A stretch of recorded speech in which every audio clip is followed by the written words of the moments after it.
على سيدنا ومولانا محمد معدن الجود والكرم وآله وبارك وسلم صلاة وسلام عليك يا رسول الله يا حبيب الله صلی اللہ تعالی علیہ وسلم۔ اگر آپ سننا چاہتے ہیں تو ذرا بیداری کا ثبوت دیجئے، پورا مجمع محبت سے بولیے یا رسول اللہ، اور عقیدت سے بولیے یا رسول اللہ، اور محبت سے بولیے سبحان اللہ۔ میں نے قرآن مقدسہ کی آیت کریمہ پڑھی وَلْتَكُن مِّنْكُمْ أُمَّةٌ يَدْعُونَ إِلَى الْخَيْرِ وَيَأْمُرُونَ بِالْمَعْرُوفِ وَيَنْهَوْنَ عَنِ الْمُنْكَرِ۔ اللہ رب العزت ارشاد فرماتا ہے کہ تم میں سے ایک جماعت ایسی ضرور ہونی چاہیے۔ سمجھ رہے ہیں؟ توجہ ہے نا آپ کی؟ تم میں سے ایک جماعت ایسی ضرور ہونی چاہیے، ایک گروہ ایسا ضرور ہونا چاہیے جو نیکی کی دعوت دے، جو نیکی کی دعوت دے اور برائی سے منع کرے، اور برائی سے منع کرے۔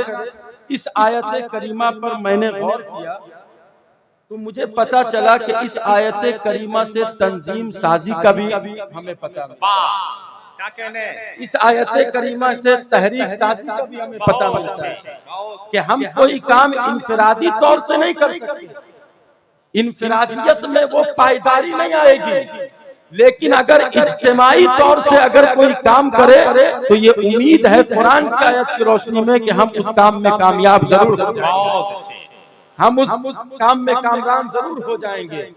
آج اجتماعیت کا ہمیں سنگم نظر آتا ہے، سارے لوگ اکٹھے ہیں، علماء اکٹھے ہیں، اجتماعیت نظر آتی ہے۔ جب اجتماعیت نظر آئی ہے تو آج کی یہ کانفرنس کامیاب بھی نظر آتی ہے، آج کی یہ کانفرنس کامیاب بھی نظر آتی ہے۔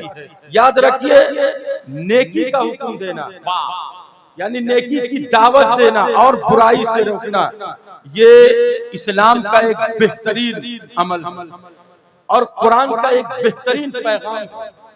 اس سے بہت سارے لوگ دور ہو گئے، اس سے بہت سارے لوگ متنفر ہو گئے، نیکی کی دعوت دینا چھوڑ دی، اور نیکی کی دعوت ان لوگوں کے حصے میں آئی جن کے پاس ایمان ہی نہیں، جن کے پاس عقیدہ ہی نہیں ہے۔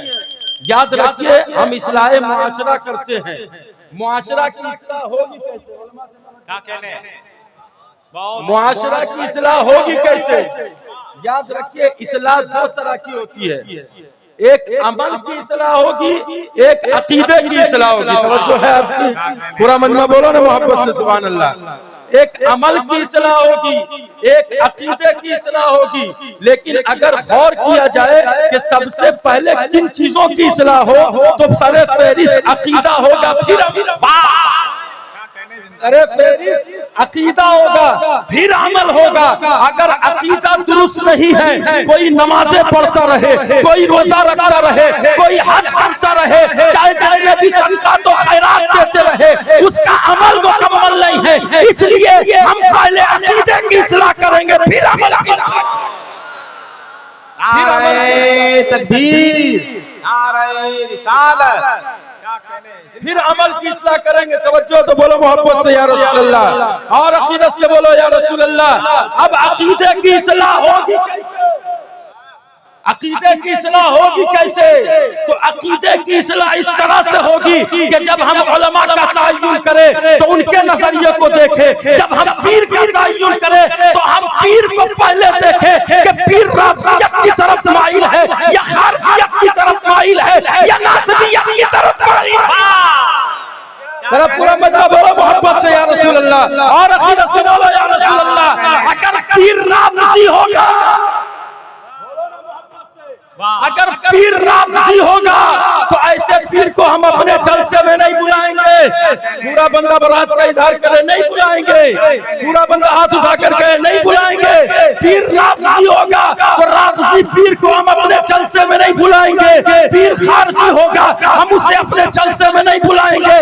پیر ناصبی ہوگا ہم اسے اپنے جلسے میں نہیں بلائیں گے، بلکہ پیر بلانے سے پہلے ہم دیکھیں گے کہ اس کا مشن مسلک اعلیٰ کے مطابق ہے یا نہیں ہے۔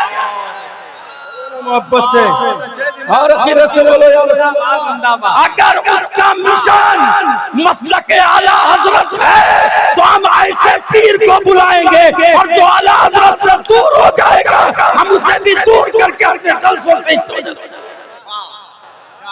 تو پیر بلانے سے پہلے ذرا غور کر لو، پیر بلانے سے پہلے ذرا غور کرو کہ پیر جو آ رہا ہے وہ کیسا پیر ہے، پیر جو آ رہا ہے وہ کیسا پیر ہے۔ اگر آنے والا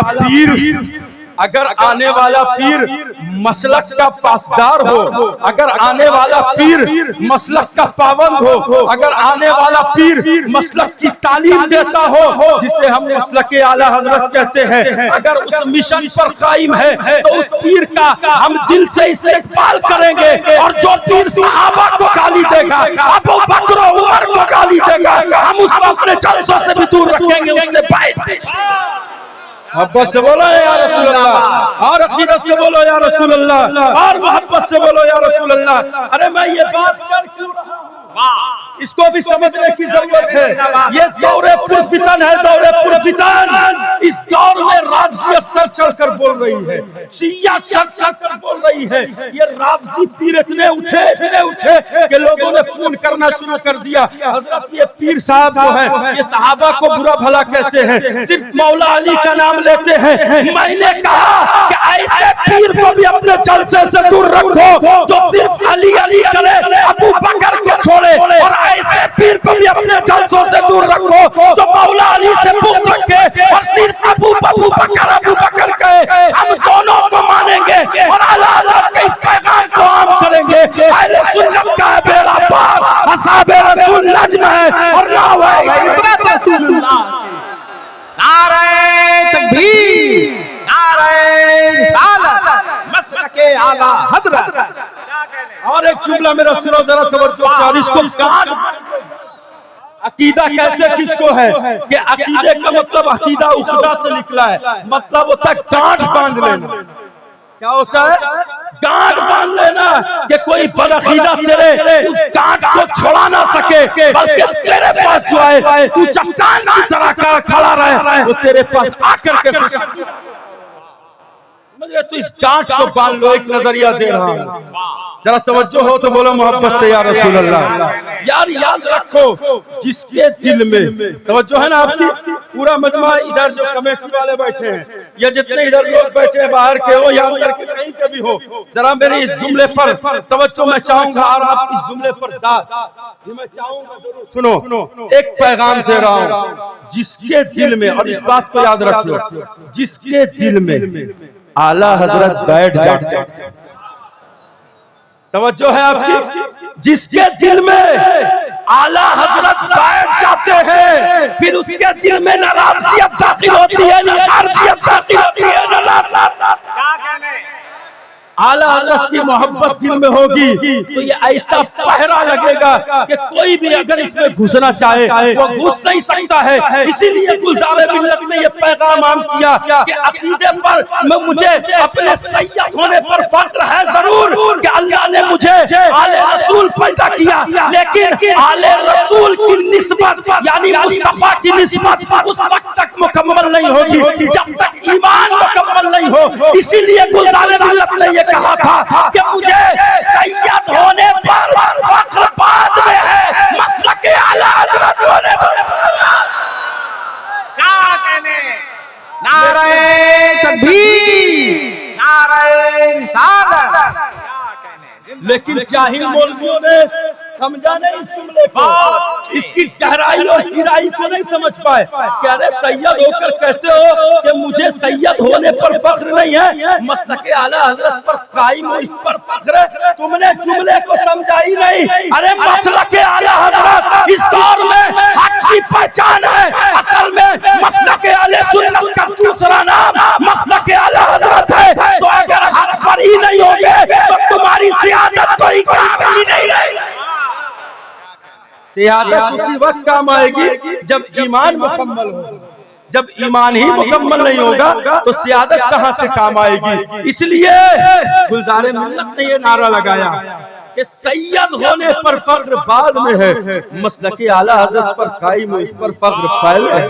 لوگوں نے نہیں سمجھا، میں نے کہا تو پڑھا لکھا کم ہے، صرف تاج لگا کر گھومنے سے کوئی عالم نہیں ہو جاتا، تاج لگا کر گھوم لینے سے کوئی عالم نہیں ہوتا۔ ایسے لوگ آئے اسٹیج پر، اسٹیج کا ماحول خراب کر کے رکھ دیا، جن کو عالم کا پتہ نہیں کہ عالم ہے کیا چیز، عالم کہتے کس کو ہے، عالم کی لغوی تعریف کیا ہے، عالم کون سا صیغہ ہے، اس کو پتہ نہیں۔ اسٹیج پر اے با خوبا جوبا لگا کر آئے اور لوگ ان سے مرعوب ہو گئے۔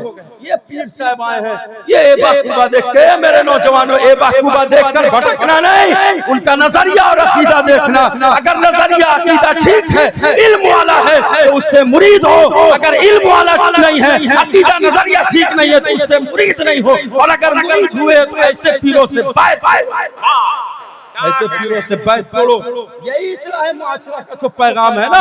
قرآن نے کیا کہا، وَلْتَكُن مِّنكُمْ أُمَّةٌ يَدْعُونَ إِلَى الْخَيْرِ، تم میں سے ایک جماعت ایسی ہونی چاہیے جو لوگوں کو بھلائی کا حکم دے، برائی سے منع کرے۔ آخر ایسی جماعت ہماری کیوں نہیں بنتی؟ جب جماعت بنتی ہے تو جماعت میں اختلاف، کمیٹی بنتی ہے، کمیٹی میں اختلاف، تحریک چلتی ہے تو تحریک میں اختلاف۔ ارے میں کہتا ہوں کہ جب ہم سب مسلک کے ایک ہیں تو اگر کوئی سنی عالم تحریک چلائے گا تو ہم تحریک کا مل کر ساتھ دیں گے، اس کا بائیکاٹ کرے گا۔ لیکن یہ عالمیہ ہوا یہ آج کے وقت میں کہ لوگوں نے تحریک کا بائیکاٹ تو کہیں تنظیم کا بائیکاٹ کرنا شروع کیا۔ یاد رکھیے ہم اکیلے کام نہیں کر سکتے، لیکن جب بڑے لوگوں کا ساتھ ہوگا تو ہم آرام سے کام کر سکتے ہیں۔ اور پھر یاد رکھیے جو لوگ نیکی کی دعوت دیتے ہیں اور برائی سے منع کرتے ہیں تو پھر یاد رکھیے ان کا مقام یہ ہے۔ ذرا ایک دو حدیث پاک کہہ کر اپنی گفتگو ختم کروں۔ آقا رحمت فرماتے ہیں لَتَأْمُرُنَّ بِالْمَعْرُوفِ، ادھر توجہ چھوڑیے، جو آ رہے ہیں آتے رہیں گے، جو جا رہے جاتے رہیں گے، ان سے ہمیں پرواہ نہیں ہے۔ یہاں پیغام دیا جا رہا ہے، دین کا پیغام، شریعت کا پیغام، ذرا یہاں پر محبت سے سنیے، سمجھ رہے، توجہ سے سنیے میری۔ اور آج مجھے بڑی خوشی ہو رہی ہے کہ پہلی تقریر عالم کی ہو رہی ہے، مقرر کی ہو رہی ہے۔ یار میرے مقدمات میں سے ایک مقدمہ یہ بھی ہے، میں ذرا بتاؤں آپ کو، میرے چند مقدمات ہیں حسن بھائی، میں کبھی نہ کبھی پیش کروں گا۔ اس میں سے ایک مقدمہ یہ بھی ہے کہ جب علماء اسٹیج پر آتے ہیں، علماء بیٹھے ہوتے ہیں 2-3 بجے رات تک، جب قوم اٹھ کر چلی جاتی ہے تب علماء کو مائک دیا جاتا ہے۔ اس سے پہلے ہمارے شورا 3 گھنٹہ پڑھتے ہیں اور اس کے بعد ایسا ماحول ہو جاتا ہے کہ 3 بجے رات میں تقریر دھسے گی اس کو، 3 بجے رات میں تقریر دھسے گی، بتاؤ نا 3 بجے رات میں اگر تقریر ہوگی تو تقریر کیا سمجھ میں آئے گی؟ تقریر سمجھ میں آئے گی؟ کبھی نہیں سمجھ میں آئے گی۔ تو میں کہتا ہوں کہ علماء آئے تو پہلے عالم کی تقریر ہو جائے، پھر شورا رات بھر پڑھتا رہے تو ایک ماحول بپا ہو جائے۔ یہ بھی ایک مقدمہ ہمارا ہے کہ پہلے عالم کی تقریر ہونی چاہیے، لیکن یہ مزاج بنا دیا ہم نے۔ اس کے بعد جب شورا کھڑے ہوتے ہیں تو ہوتا ہی ہے کہ 2 گھنٹہ پڑھا۔ میں کسی خاص شاعر کی مذمت نہیں کر رہا ہوں، میں ایک مطلق بات کر رہا ہوں۔ المطلق یجری علی اطلاقہ، مطلق اپنے اطلاق پر جاری ہوتا ہے، کوئی اس کو خاص کرنے کی کوشش نہ کرے کہ سید صاحب جو ہے ہمارے بارے میں سنا، ایسا نہیں ہے۔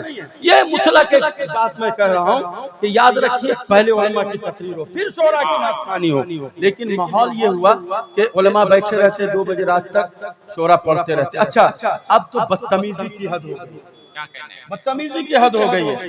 1-2 کلام پڑھ کے نہیں بیٹھتے ہیں، 5 کلام جب تک نہیں پڑھیں گے۔ اور یہ ہماری قوم تقریر سننے نہیں آتی، ان کو ہنسنے ہنسانے والے پسند ہیں، جو ہنسائے ان کو خوب چڑھائیں گے، سمجھ رہے ہیں؟ جو دین کا پیغام دے اس کے قریب ہم نہیں جاتے، یہ بھی ہمارا المیہ ہے۔ ہم ڈیمانڈ کر کے پڑھواتے ہیں، علماء کی تقریر سننا نہیں چاہتے۔